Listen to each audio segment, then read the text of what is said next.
Hey everyone, welcome back to the DearTober podcast. I'm Sarah. I'm Kas, and this is Tober.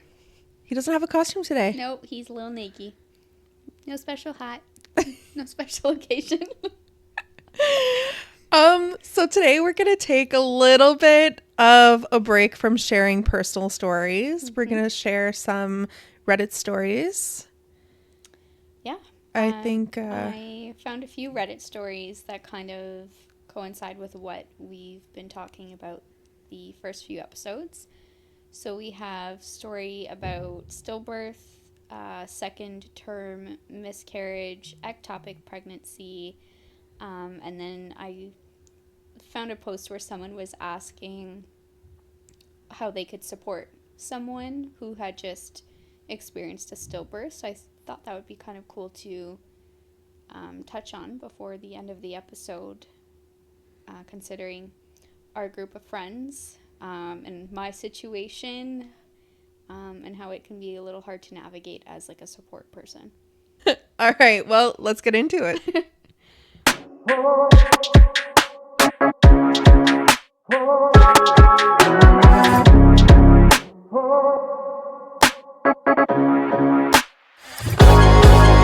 All right, I guess we'll start with the stillbirth story since that's what started this whole podcast. Whole crazy adventure.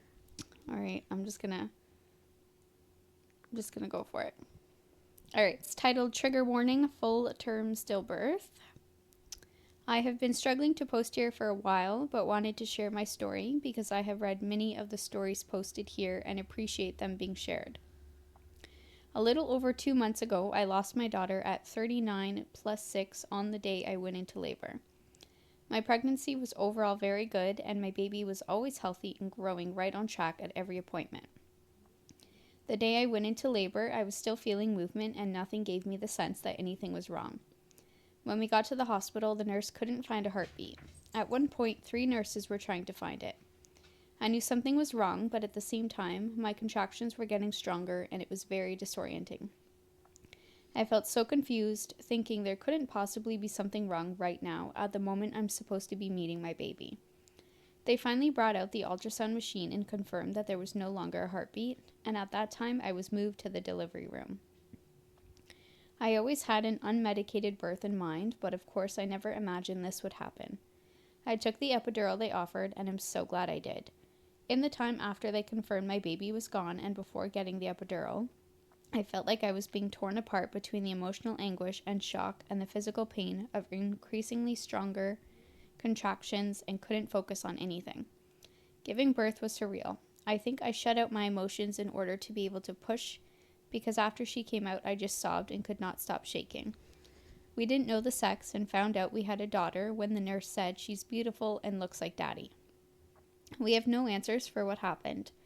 There was no indication there were any problems. My husband and I are devastated, our world is crushed, and every day we have to go on living without her is just painful. But we're trying. I've been going to therapy, we're trying support groups. I've been back to work for a few weeks. Some days are okay and others totally suck. I can't say that it hurts any less, but I can say that things don't feel so terribly dark all the time. I think it kind of feels similar to Tober's situation, where you never got the answers. There's no reasoning behind it. But could you imagine having to push? Yeah, I was a lot like Tober's story in the way that everything was fine leading up to the delivery day, and everything was fine up until like right before when they couldn't find the heartbeat. But yeah, for mine, I at least didn't have to push. So, I mean, I think I was also already kind of loopy too when it was all happening. So at least I was already like medicated and out of it, and I just had to lay there. But I think for this story too, it seems more like she already clued into the fact that it was happening and what was going on while she was pushing, whereas I didn't totally clue into what happened until after he came out and they brought us to the recovery room. So I think that would be harder. I mean, even after we were in that room and the doctor had told us, I remember you looking at me and being like, what is he saying? Yeah. Because I was still so, like, out of it from the epidural. Well, like, there's fentanyl in epidurals. So, yeah. Like, I wasn't totally there. No. But I remember you looking at me and being like, what is he saying? What does that mean? Like, yeah. And then having to kind of clarify to you and being like, no, baby. Like, he didn't make it. But to be fully conscious of the fact that you're pushing out your daughter and that there's no rewinding it. There's no possible way that anything is going to change the fact that you're pushing out your stillborn baby. It's a whole different kind of torture. I think too in that moment though, obviously I can't speak for this person, but I'd assume that you would be in shock. So like she said, she didn't actually start crying until she pushed her out and it really settled in. Because yeah, you're in shock. You're also still going through the adrenaline of being in labor. You're probably pushing through autopilot. Yeah. It's like, I don't want to compare it to driving a car, but it's kind of like after you've had your license for 20 years and you're driving to work in the morning and just like second nature. Yeah, it's second nature. You just blink and then the next thing you left home and then you're at work and you have no idea how you got there. She probably went into it knowing I'm going to have a baby. She blinked and then labor was done and she had delivered, and then you're needing to kind of grieve and deal with the after process. Mm-hmm. It's like when the adrenaline wears off and you get hit with all the emotions. That's probably like when she started crying, was okay, like I've made it through labor, I'm good, things are done, but then getting hit with like, holy shit, this is what happened. Did you ever feel any kind of adrenaline when you lost Tober? I mean, it's kind of hard to say because I was already out of it. And I felt so loopy for so long after, too. I feel like maybe I was on autopilot up until when we were leaving the hospital and I realized, like, I was leaving alone. And then it was kind of like, holy shit. Like, I'm leaving with an empty car seat and, like, a fully packed baby bag still. But, yeah, I don't think anything really hit until we were actually leaving and going back to my mom's. Because then it's like, okay, everything I thought I was going to be doing right now, I'm not. And I won't be. So now it's like, well, what do you do with yourself? So even then, it's not really adrenaline. It's more like the consciousness kicked in. Yeah, probably. Because at least in the hospital, for those 24 hours, we at least still had him in the room and got to hold him and do stuff with him. So that still feels like you're experiencing the first 24 hours with a newborn and, like, kind of the things you would normally be doing, aside from, like, changing and feeding. So, yeah, it doesn't really hit until you have to leave him behind. But you're making the face. It just makes me feel icky. And if I feel icky, I could just imagine what she was going through. Yeah. Well, you're pushing out this thing out of your body anyway. I guess the other side of the adrenaline is like, well, it has to come out. It can't stay in there forever. So that's a whole other part, like, to it, I guess. There's a lot of different things that go into it. But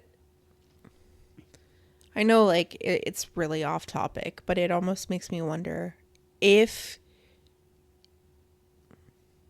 you knew from the beginning that you were going to be delivering a baby with no heartbeat, mm-hmm. and that was going to come out deceased, would you want to push, or would you just say, take it out?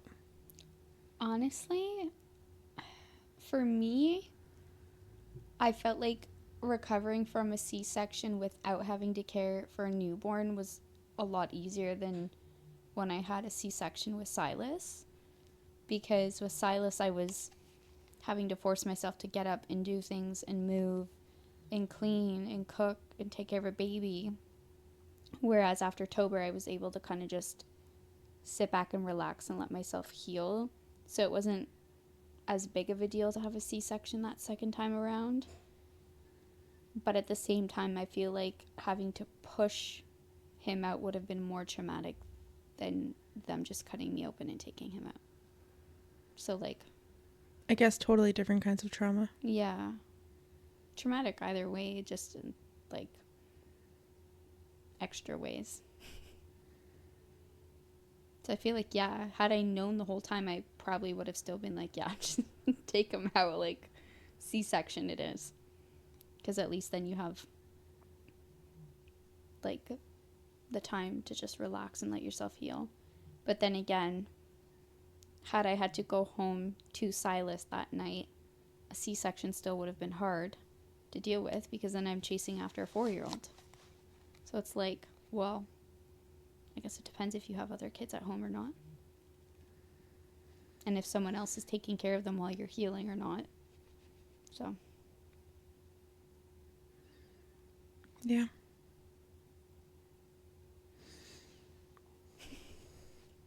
On to the next one. Yep.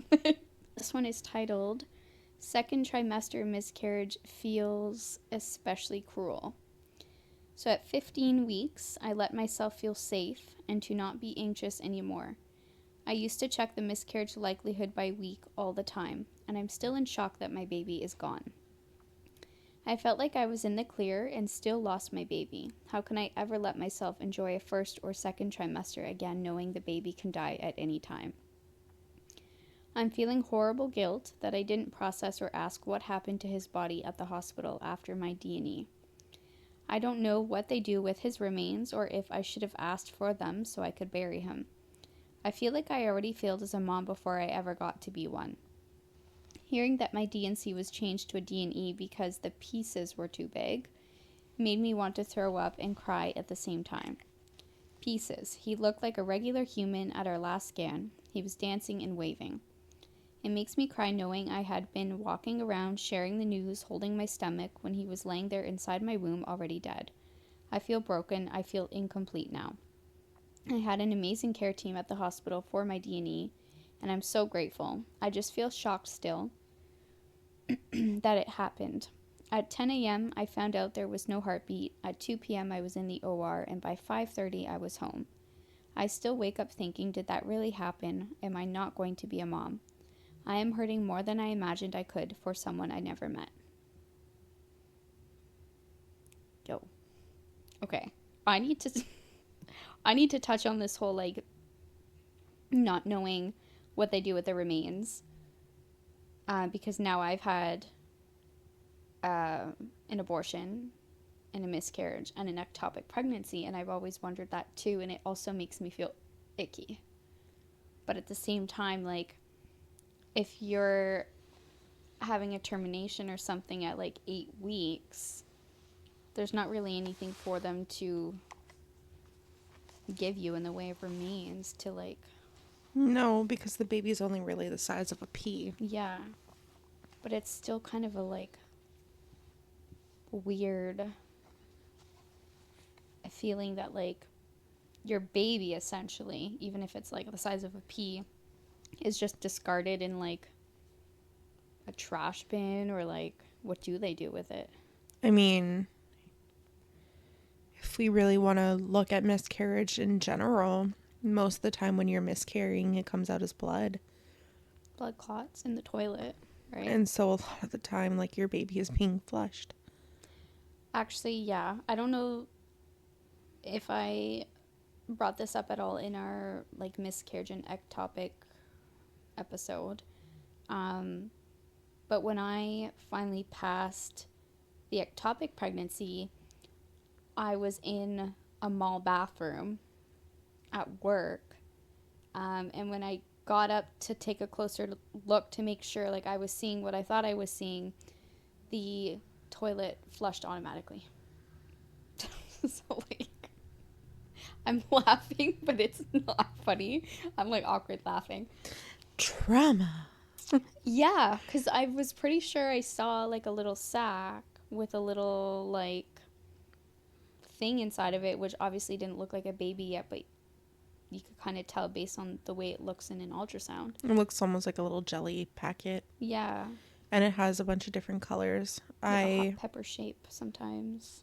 Yeah. When I had miscarried and I was bleeding at work, after we had gone to the hospital and they had told us, like, there was nothing that could be done. I was at work and I was training the new receptionist that was going to be at that office. Anyways, I had gone to the bathroom, and when I looked in the toilet, it was like a glob almost, but it was like really big. It was like a golf ball. And inside of it, you could see there was like a system almost of. Right? Like almost kind of veiny. And I thought that that was probably my placenta. Yeah. But then when I really looked at it, I was like, oh no, that doesn't exactly look like. And then later on, there was a few like smaller clots when I had come home that had passed that were like a little bit, well, quite a bit smaller than that one, but like still had that same kind of systemy. Mm-hmm. And I think that was more the placenta that was losing at that point. Yeah. But once again, like, you're at work. What do you want to do? Reach into the toilet and grab it and bring it home in a Ziploc bag? Right? That's what I was thinking too. I'm like, even if these weren't automatic, like, sensors on the toilets and whatever, what was I gonna do? Put it in my pocket and go back to work? Like, I'm in a mall bathroom. Yeah.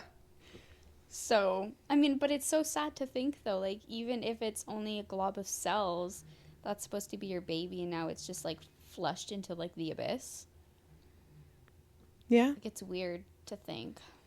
Well, there's that. And then, like, you know, you're dealing with the miscarriage. You're dealing with the fact that you just saw what you saw in the toilet. It's traumatic. It's traumatic. And then you're going back to work and just having to pretend like that didn't just happen. I don't think at the time that anyone at my work knew. I've since told a few of my coworkers. Not that particular like situation happened, but what I was going through in general. So yeah, after that, I literally just went to work and sat there and was like, I think again in shock. Like, did I just see that? Because that I didn't really have that experience for like my miscarriage, and obviously not for an abortion because they're sucking that out of you. But what was your coworker's reaction to finding out that you were pregnant when you had started working there? I mean, a lot of what I spoke about was the situation with the father and how that all went down. So I think more of the focus was on that than the fact that I was pregnant. Yeah. I'm not going to like go into details about any of my coworkers and any loss they've experienced, but I think maybe they weren't totally sure how to like grasp that, because it's kind of like, oh, I've only known you for like a month. I don't know you that well, and suddenly you're telling me this information. I'm not too sure what to say, but I'd probably react the same way. And I mean, if we're being honest, you're like, yeah, I have a bear in my bag that I carry around that reminds me of my son who passed away, and I had a miscarriage, and It's like, what do I trauma dumping, right? just like. Actually, I'm pretty sure my boss saw Tober's bear one day sticking out of my bag. She's like, oh, your like teddy bear in your bag looks so cute, because the closet where we keep our stuff is also where we pull our stock from. And all I said was, oh, yeah, it's my son's. And then she walked away. And then my thought was, well, she has no idea what I'm talking about. She probably thinks my living child, because she doesn't know about Tober. So then I'm sitting there. I'm like, should I tell her? And I'm like, you know what? Nah. I'm just gonna leave that one. She can think it's Silas's bear. It's fine. Maybe she'll find the podcast episode and she'll hear this and she'll be like, She'll be like, oh my god. oh my God. And then she'll talk to you at work about it. I don't know that she'd actually bring it up. I feel like it's kind of an awkward, like, so, I saw your podcast. Specifically the episode about the bear. I feel like, yeah, my coworkers, even if they are watching or they plan to or they find this by accident, whatever it is, They're not going to talk about it. I don't think they're going to bring it up. I don't think my coworkers would either. Yeah. My coworkers probably watch in secret and they're just like, ooh, okay. They probably look at you at work and they're like, girl, that tea was so hot, but I feel like I can't talk to you about it. That or like, man, that episode when you called that one person out, that was shady, That was but fire. I'm here for it. I kind of hope someone brings it up at some point. I watch your podcast. I'd be like, bless. Let's talk about it. The more people we can spill tea with, the better. We like tea. And Pepsi. That's my tea. I mean, other than that, in that story, I guess you'd be able to speak on it more considering your miscarriage. I mean, a second trimester miscarriage. Like, I remember being in the car every week and being like, okay, the probability has gone down. The probability has gone down. And right before me and Cam had made that Facebook post saying that we were pregnant, that we were going to have a third, and we had taken the pictures with Amara and all that stuff. I remember telling him, you know, I think we can post now because the probability of having a miscarriage is like super lower. slim. We're like at maybe a 5% risk now. Yeah. Lo and behold, we were that 5%, but still, you know, you think that you hit the benchmark and then the goalpost is going to stay the same place. Mm-hmm. But all of a sudden, it's like a linebacker comes out and just Bulldozes you. takes you out by the knees. And I think even with Tober, once I hit those initial weeks, it was just like, cool, we're good now. yeah, Just like Silas, because Silas's pregnancy was so smooth. I had like one incident of bleeding towards the end of my pregnancy, but otherwise it was smoother than even Tober's pregnancy was. Tober's pregnancy had more issues, but it was more so personal me being issues. anemic and stuff. It wasn't him. So yeah, once I hit those weeks too, I was like, all right, let's go. We're good. You don't even think about what could go wrong at the end with birth or stillbirth or a late term loss or anything really. So. And I think that kind of messes with you in the head afterwards, because I think I said it during the episode where we talked about my miscarriage, was that you end up having this, I don't know if it's like trauma or like this feeling of like the innocence of pregnancy. Oh yeah. And the innocence behind like getting pregnant, like conception, carrying, like delivery, everything. It's just gone. It's the same thing as when you had Tober and I had to go to Montreal right after to go help my brother and his girlfriend with their delivery. Mm-hmm. Like, the innocence was gone, and I was so scared because she's pushing.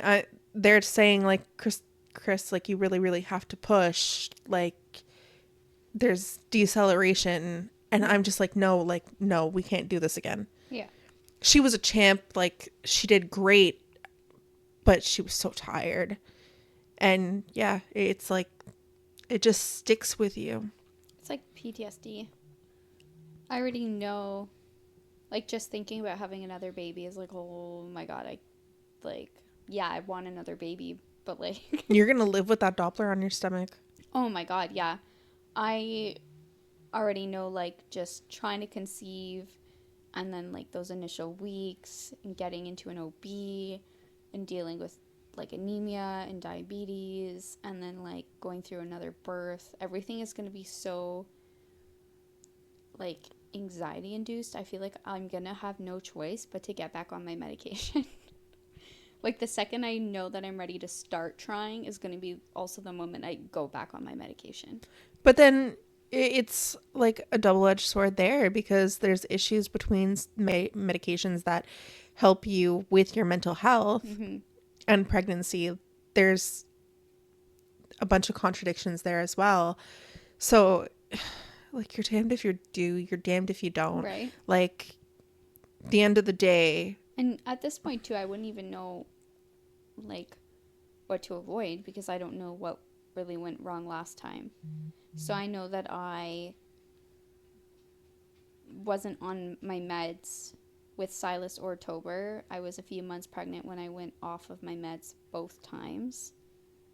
But this time I don't think I would be able to make it through an entire pregnancy without being on those meds because you would be too anxious. I'm already a hot mess now, not being pregnant. Can you imagine, like, being pregnant and dealing with all those heightened emotions and all the hormone changes and that extra anxiety because of Tober? Man, I don't think I'd, like, leave my house for, like, 9 months. That's it. I gotta quit my job. I gotta quit being a mom. To the poor man that has that child with you, he's gonna have a whole world of, is everything okay? I feel like, You're gonna need somebody so patient. oh, yeah, and, you know, if it happens to be someone who doesn't have kids already, they're already not going to totally understand the fear of going through pregnancy in general because they've never had to before. But then also the added fear of having another loss because, again, they won't have gone through it. So that'll have to be like a lot of conversation and communication before and during pregnancy to make sure they understand and know what, like, I would need. Oh, I didn't even think about that till now. Again, like, just the thought, I was like, ew. You're welcome. Thanks. I feel like this is partly why I had made up my mind to have a baby by myself and to just do it alone. But I feel like that in itself is hard too. Because, yeah, you're then going through all this anxiety and all these emotions alone. You can't even put it on someone else when you need to. I mean, even just your pregnancy with Tober, let's be real here, you were alone. I was, yeah. So, I already know what that's like, but now knowing how it could end too is going to be, like, harder. So that's fun. I love that. I love that for you. Love that for myself. As my eye starts twitching. Okay. Titled, My First Pregnancy Was Ectopic. Sharing my story to spread awareness and maybe help someone else. So this one is a little bit longer than the previous two. So this is hard for me to write, but I wanted to share my story in case it helps someone avoid what I went through. I recently experienced my first pregnancy, a short but life-changing journey that ended in an ectopic rupture. It all began with so much joy. I saw 2 dark lines on July 27th, and my husband and I were over the moon. But within 2 weeks, things started to feel off. At 6 weeks, my HCG was only 414. A few days later, it rose to 1023, but not doubling like it should. My gut told me something wasn't right. I reached out to my OB multiple times, but was told to wait until the 9-week scan. At 36 years old, with abnormal labs, that wait turned out to be dangerous. Here's how my numbers rose. July 31st was 414, too low for 6 weeks. August 4th was 1023, not doubling in 48 hours. August 7th was 2003. Still slow. Progesterone to 7.5. August 11th, 4776. Sac still unclear in ultrasound. Finally, on August 11th, an ultrasound showed a sac near my left ovary. It was ectopic. I was given methotrexate and thought at least it had been caught in time. The next day, everything changed. A sharp, unbearable pain tore through my abdomen. I collapsed and 911 was called. At the ER, they discovered my tube had already ruptured. I had nearly 1.5 liters of internal bleeding and needed emergency surgery. My left tube was removed and I required blood transfusions. I'm grateful to be alive, but it's been emotionally devastating. What helped me through was the love and support of my partner, close friends, and family. They reminded me that healing takes time and that it's okay to cry, to feel angry, to let the emotions out instead of bottling them up. What I learned from this: slow rising HCG is a red flag, don't ignore it. Low progesterone also matters. Don't wait for classic symptoms. I had no pain or bleeding until rupture. Advocate for yourself. Push for an early ultrasound if something feels off. Every loss is valid. Grieve in your own time and way. Lean on your people. You don't have to carry this alone. I share this not to scare anyone, but to spread awareness. If something feels wrong, trust your instincts and act quickly. Healing is not about forgetting, it's about carrying love forward even in the shadow of loss. And when the time is right, I trust that motherhood will find me again. So, 36, normally you're already having a harder time getting pregnant. Yeah. Because you're so close to menopause. Yeah. Don't want to think about that because I'll be there next year. But now, if she had a tube rupture, that means she's only got one functioning. It did say that her left one was removed during surgery too. So she only has one functioning not ovary. Only is it struggling, it's just not there. So, with that said, she's now going to have a 50% harder time getting pregnant. Yeah. Mixed with her age, the fact that it would be a geriatric pregnancy. Not to be negative, but motherhood might not find her in a traditional sense. I hope for her that it does. Yeah. But I think in this case, obviously having been through an ectopic pregnancy, it's hard to grasp and to like move forward from, but to then have the added like, I'm already older, now I'm missing a tube, this might not even happen again, like you might not even get another chance, would be that much more difficult to navigate while also dealing with wrapping your head around the situation that happened and also grieving the pregnancy you lost. So I think in that sense I feel kind of lucky to be not even 30 yet and to still have a chance and everything having cleared up on its own and not having the added like scar tissue of surgery and everything. Man, that's rough. I don't even know what to say. I'm like, oh, I can't imagine. Ectopic pregnancies are already dangerous. Dangerous. It's almost a guarantee of a miscarriage. Yeah. There are moments where I've heard they're able to move the egg and it's able to attach in another place if they catch it early enough. Yeah.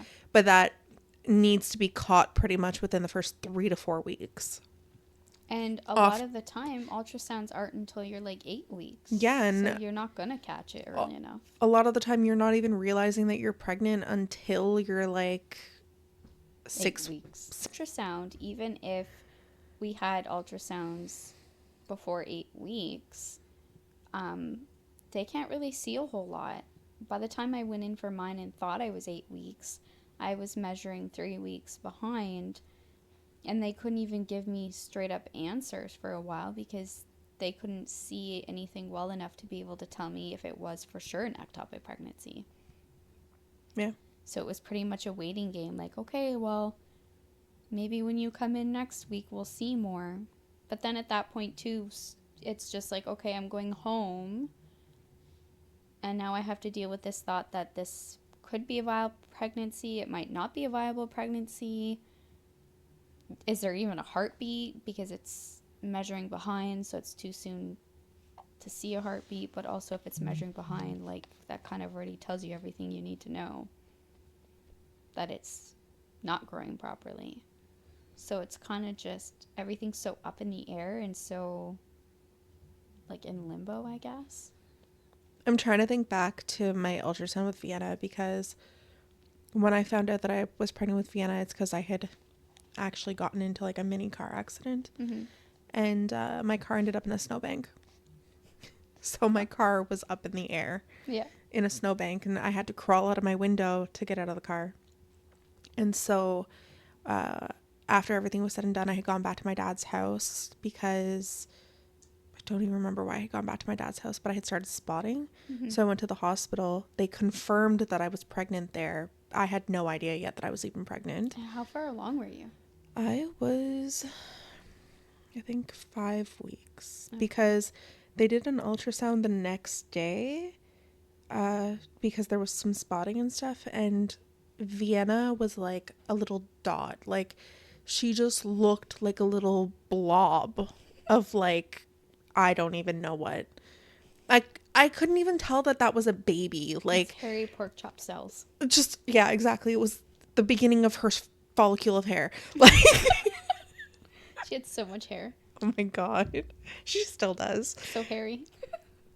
Like, yeah. Not all over, just like her head. Like, Yeah. she is. She looked like a little Dora the Explorer with that hair. Oh my God. Yeah. Super cute. But yeah, she's definite. She looks like a Portuguese little gremlin. Yeah. But yeah, so I'm trying to picture like what it would even look like that early, where they could move it. But in her case, like, kind of shame on the doctor for not listening to your patient and advocating for your patients as well. Yeah. It's, I mean, the whole, like, feeling like there was something wrong in this story and them just telling her to wait. Like, are you well? I know. So at the hospital by where we are, the Clinique de Gare, so the emergency clinic, I guess you would call it, they won't even see you before 20 weeks. Before 20? Before 20, because I had really, really high blood pressure, and I was having like some really big blood pressure issues, and I was 18 weeks. And so my OBG had told me to call that clinic if ever I had issues. And they had told me, well, too bad, like, we can't see you. You're not 20 weeks yet. That makes me wonder when I ended up in that hospital when I was pregnant with Tober because of those migraines and stuff. Every freaking doctor and nurse was like, how far along are you? How far along are you? And I would tell them, they're like, oh, okay. And I never even, like, clued into that. I don't know if it's because they don't qualify that as a life. Yeah. Or what. But then if you were in the United States... It's a life from the moment of conception, apparently. Before conception. Yeah.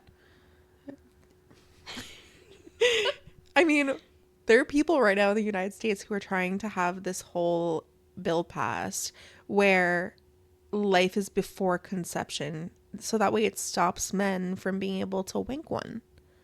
Wait. But no. Because a sperm... you would need the sperm and the egg. Yeah, but a sperm is technically living. Because it swims? Because it swims. Does it even have a brain? It's a tadpole. I mean... What? Technically, the sperm is the life and the egg isn't. But you need both to create You the do life? need both in order for it to turn into a baby, but the sperm is a living not the egg. Can everyone see my face right now? Like, If we're looking at this logically. I mean, I do get to some degree people, being against abortion, saying that it's a life and whatever. I get it, having been through like early losses and knowing what that clump of cells can turn into and what can come from it. I don't necessarily feel the loss as heavy for like an 8-week termination as I did Tober, because it is still a clump of cells. It's not breathing. To a certain point, it doesn't have a heartbeat yet, or like a fully formed brain. It doesn't look like a baby. So to me, like, it's still two very different things. As much as like the loss still hurts, it's just not the same. But I do understand to a certain degree where pro-lifers come from. However, this whole debate about sperm being a life is a little crazy to me. But you need to understand where Americans scientifically fine. But you need to understand where Americans are coming from right now. Like, women are fighting for their reproductive rights. They're fighting, whether you're pro-choice, whether you're pro-life, whether you're pro-whatever. Mm-hmm. It does become a woman's because even if you are pro-life, there's still chances that you could get pregnant and that the pregnancy completely is not viable and that you will miscarry. Mm-hmm. And even a miscarriage in certain states is being blamed on the woman. Criminalized. It's being criminalized, where people actually don't realize that the sperm accounts for more than 50% of the miscarriages in the beginning stages of pregnancy. Yeah. Where women are being blamed for this and it's being criminalized. Ladies, it's not your fault. Yeah. It could be your husband or boyfriend's diet, or it could be so many other factors. Smoking. Drinking. Drugs. Yeah, so many things. Well, so many all things. The things we have to worry about when we are pregnant. Yeah. Which is why a lot of people now are saying to men, you should be working on the quality of your sperm before trying to get pregnant as well. So making the best choices for your life. And your lifestyle. Yeah. Meanwhile, men are just fighting for the right to wank. It's a rough life out there. Merca. Fuck yeah. Man, I'm happy to be Canadian. I hear you, Aru.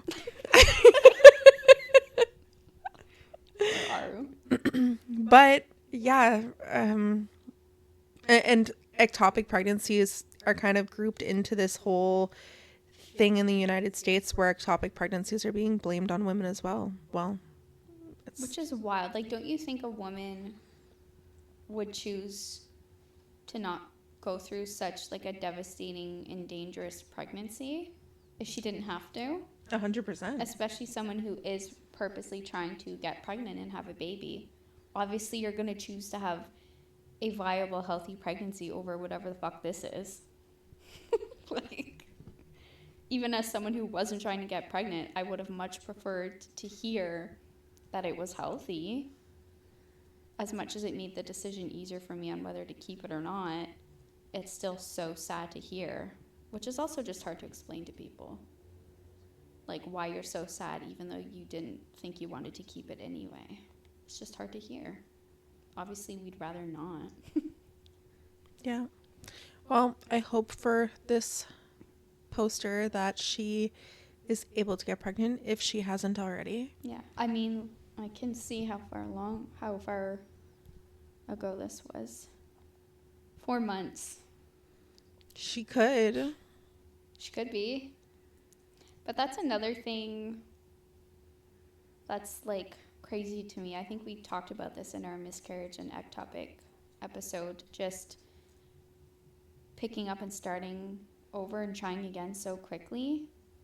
I'm like almost a year and a half into losing Tober and I'm still like, hell no. But It's different for everyone. Yeah. When I had miscarried, I wanted to get right back into it right away.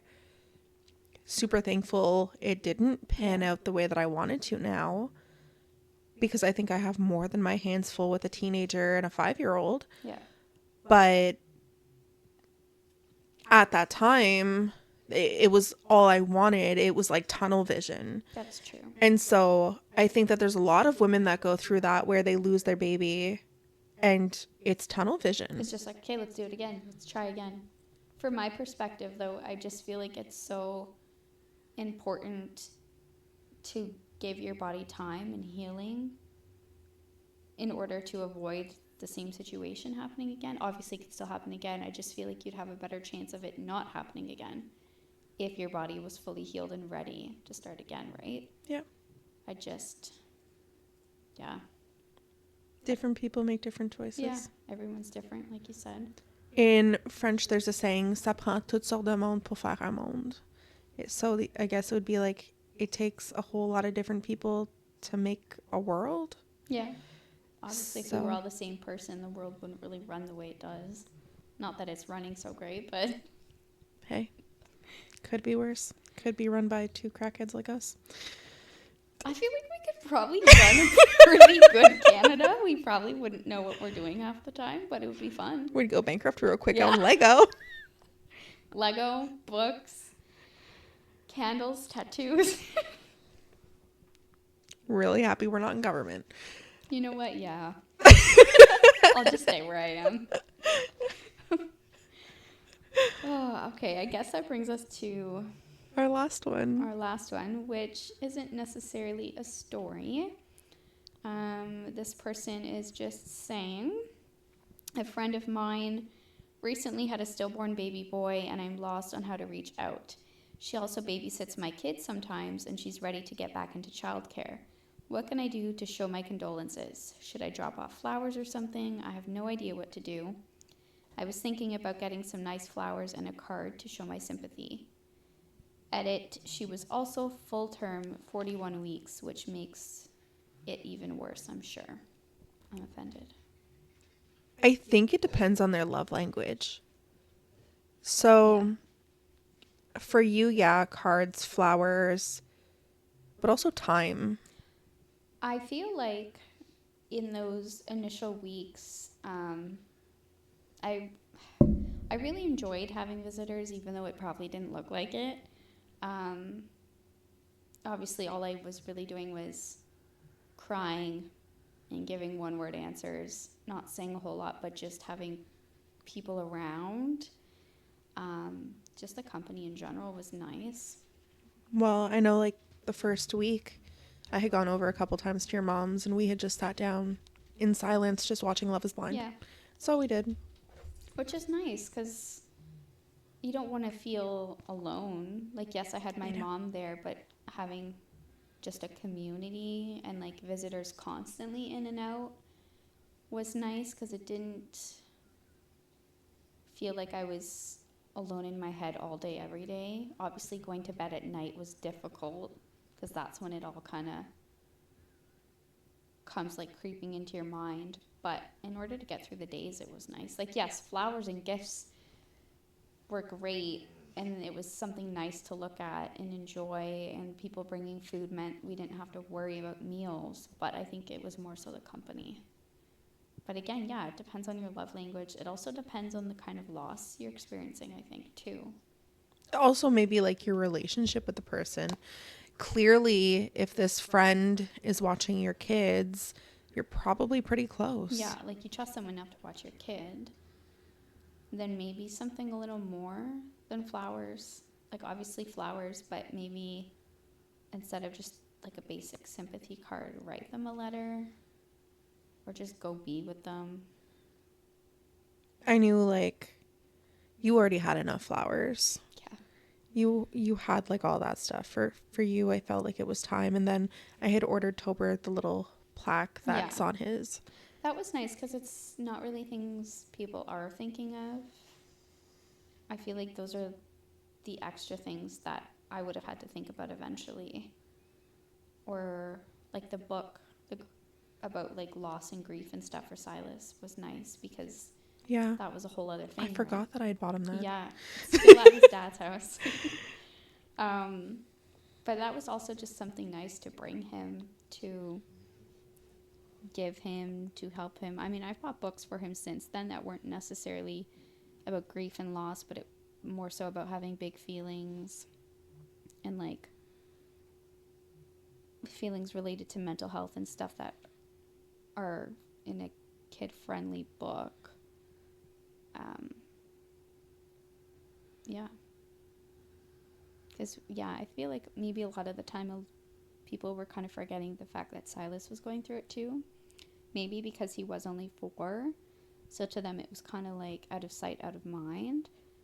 But to this day, he still brings it up. He still talks about it. He still has Tober's urn next to him when he's coloring or watching a movie or something. So I think putting more emphasis on the living children too.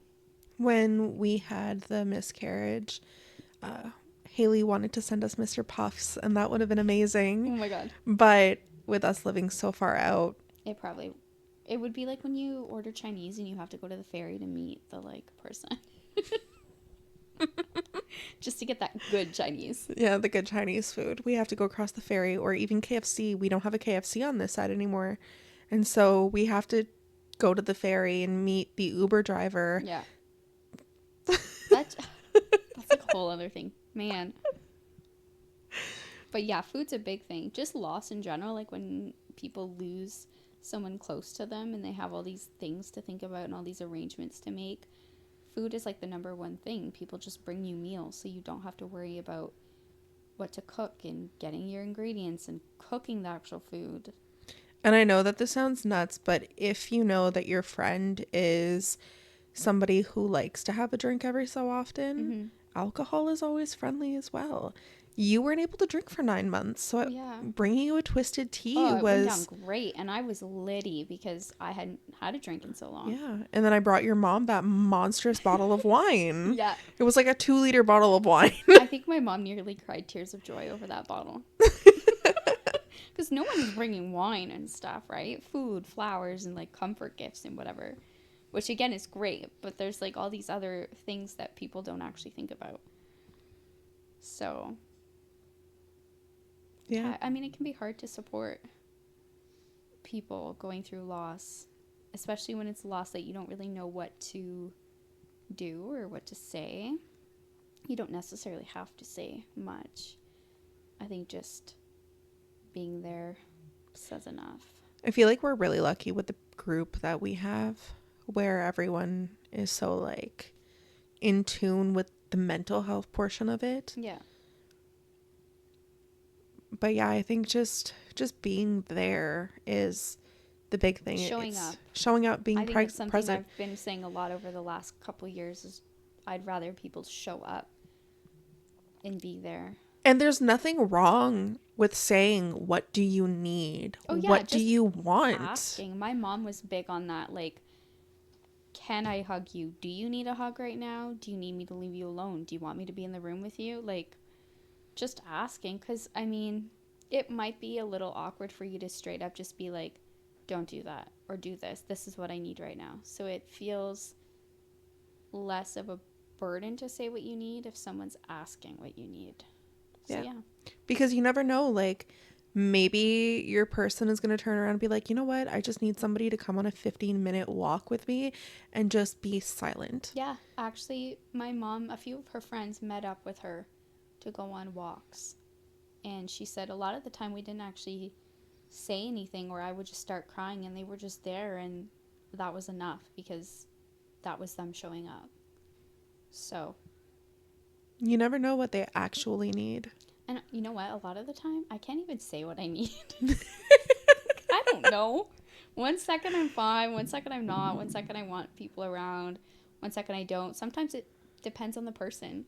There's like 90% of people I don't want around me, but then there's 10% of the people I know I'm okay with. Yeah, but when you're medicated, I think you're a little bit more decisive.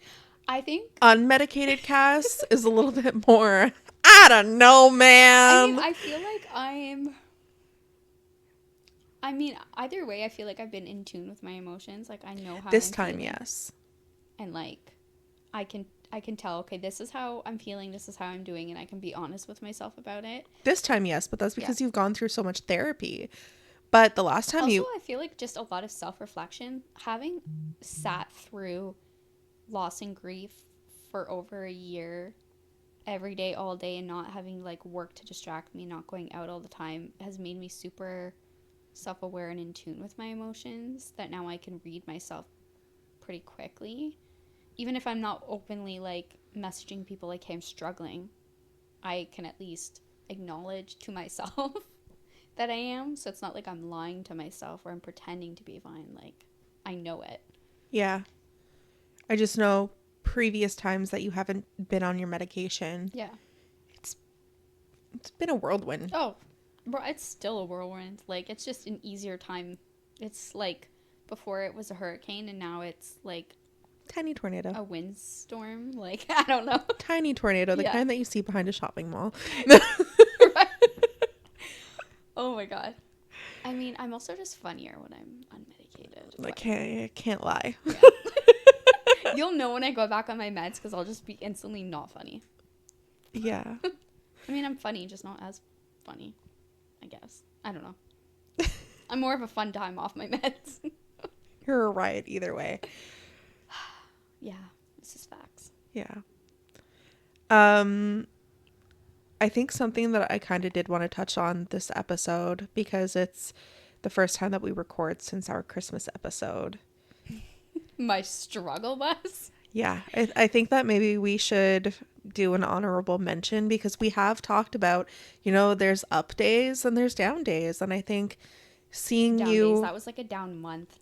Like, I was going through it. So, obviously, I haven't watched the Christmas episode yet because I just know it's going to be rough for me to watch, like, looking at myself. You looked hollow. Yeah, I was going through it. And I don't know... I think it was a combination of things. Obviously, holidays are hard. Christmas especially. I think also I was just overwhelmed. There was a lot of activities and dinners, and work was busy, and I was taking extra shifts, and maybe just like sensory overload all the time, and just like overwhelmed with, like we're doing this podcast, which also comes with like social media and all that. And then, I'm still trying to work on my third book. I'm trying to find time for myself. I'm trying to make time one-on-one for me and Silas. I'm in a new relationship. I still want to make time for my friends outside of my relationship. Family. I talk to my mom like 3 times a day, and that's already like sensory overload. So like, I don't know. Yeah, I don't know. It's just a whole lot. I get it. And I think I just at that point I shut down and I was like, I can't anymore. I think the December hiatus might have been a little bit needed. Yeah. On all parts. Not to say like this isn't fun or anything. Like, I enjoy doing this. I think it was just a whole lot hitting me at once, and I was like, whoa. So, rip to anyone who watches that episode. At least there's the rest of you in the episode to like carry it. But I just thought it's important for us to kind of talk about, because we've mentioned since episode 1, when we touch on how are you feeling today, Yeah. you say very honestly, it's waves. Yeah. There's ups, there's downs, there's different feelings for each stage that you go through. And I think during that episode, we just really got to see a different stage. Oh, yeah. The me in this episode is a lot different than the me that I was in that episode. Yeah. And I think had we filmed that episode, just you and me, we would have not had an episode. Probably. Because being the two of us, you kind of need a back and forth to carry the episode. So at least in that one, there was 3 other people. Oh, yeah, because even before we started filming, we were all trying to talk, and you were very checked out of conversations, Oh, yeah. even just you know, we were asking you about your boyfriend, or we were asking you about like things that were going on in your personal life, and you would answer, but it was very glazed. Like Yeah. we were getting like a glazed look. And I mean, as soon as we finished recording, you pieced out. Oh yeah. I was like, I'm You were outie. gone. Yeah. But even being at like my partner's house that weekend, we even had a talk because I was just not there. I was checked out in like all aspects. So But that happens. yeah, and the whole like it being a roller coaster is crazy because I can literally feel when I'm like on the up like a roller coaster. I can feel it coming and I can feel myself going on the up. So I think that's one thing being unmedicated is I'm gonna go through these cycles of like I'm on the up and I'm up and now I'm like crashing and burning. Um, Yeah. but then again, I have been unmedicated since August, and it's been pretty stable except for that 1 month, I guess. Which, yeah, we can chuck it up to the holidays and all of that. Obviously, if it keeps happening, I'm gonna know it's not just everything hitting me around the holidays. It's gonna become a problem, but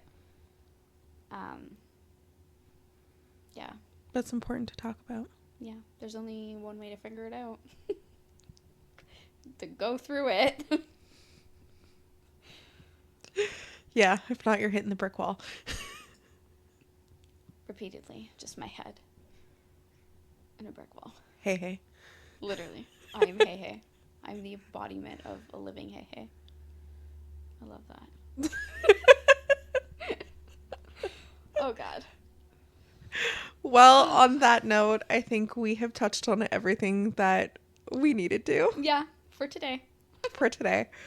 I think we'll just end it. I think we'll just end it. It's over, guys. We're breaking up with you till the next time.